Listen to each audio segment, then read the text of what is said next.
আসসালামু আলাইকুম, কেমন আছেন সবাই? আশা করি ভালো আছেন।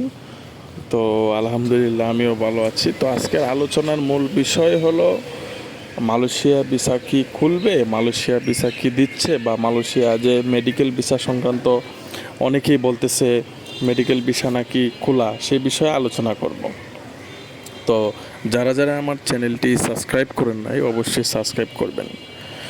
তো প্রথমেই বলবো, যারা মালয়েশিয়া কলিং ভিসার জন্য অপেক্ষমান অবশ্যই আপনারা কলিং ভিসা অতি দ্রুতই পেয়ে যাবেন। কেননা যে ধরনের একটা সমস্যা আমরা কিছুদিন আগে শুনতে বললাম যে বন্ধ, সেটা অচিরেই মুক্তি হতে যাচ্ছে। সেটা একটা সুসংবাদ।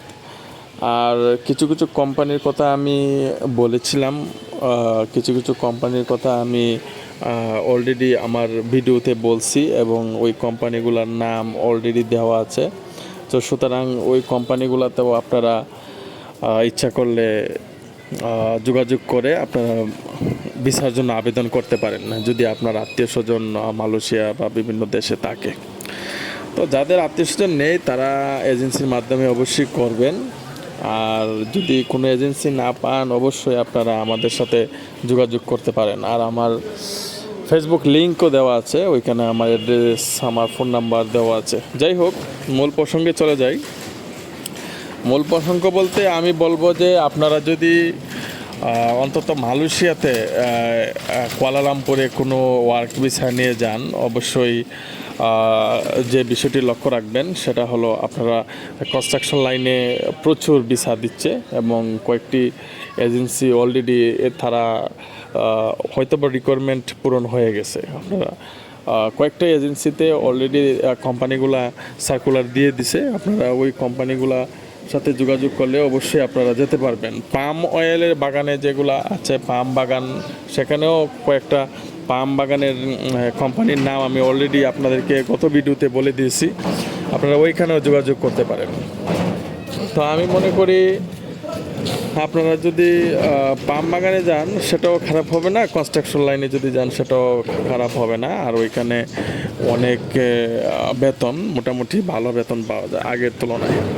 আমার পরিচিত অনেক লোক মালয়েশিয়াতে আছে যারা মোটামুটি 60-70,000, 70-60,000-এর মতো, ন্যূনতম 60,000 টাকার মতো তারা ইনকাম করতে পারতেছে।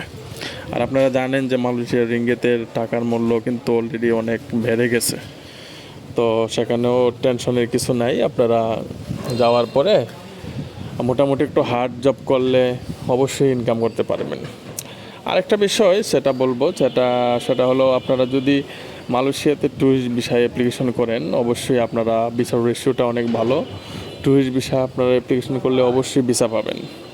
আপনারা ট্যুরিস্ট ভিসা হয়তোবা একটু টাকা বেশি লাগতে পারে, তবে ভিসা পাবেন।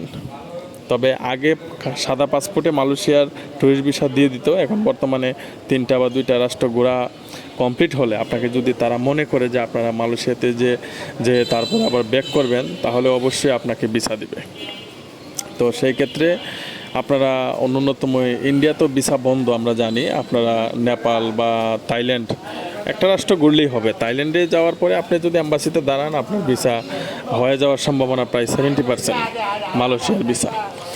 তো আমি মনে করি আপনারা ট্যুরিস্ট ভিসা অ্যাপ্লাই করতে পারেন। আর মেডিকেল ভিসা যে বিষয়টা বলতেছি, মেডিকেল ভিসাও মোটামুটি ওপেন করাই আছে মালয়েশিয়াতে, সিঙ্গাপুরে ওপেন করা আছে। তো মেডিকেল ভিসাও আপনারা অ্যাপ্লিকেশন করতে পারেন। তো যারা যারা আমার চ্যানেলটি সাবস্ক্রাইব করেন নাই অবশ্যই সাবস্ক্রাইব করবেন। আর যদি কোনো প্রশ্ন থাকে আমাকে অবশ্যই প্রশ্ন করবেন। আমার হোয়াটসঅ্যাপ নাম্বার দেওয়া